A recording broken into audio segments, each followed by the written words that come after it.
Gagawa tayo ngayon ng sapin-sapin.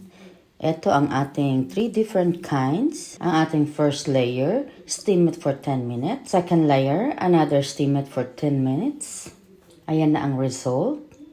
Then ang ating third layer, 10 minutes again. And then ang ating fourth layer, or the last one, steam it for the 25 minutes. Ayan, kukunin na natin siya sa ating steamer. And let it cool for about an hour para matransfer na natin siya sa ating container. At ayan, eto na ang ating result sa ating sapin-sapin, guys.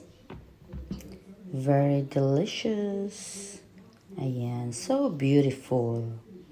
So ayan lang, guys, ang paggawa ng sapin-sapin with the happy birthday form.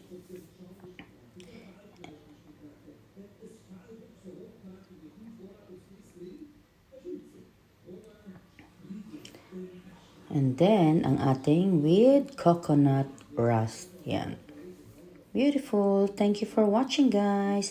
And please don't forget to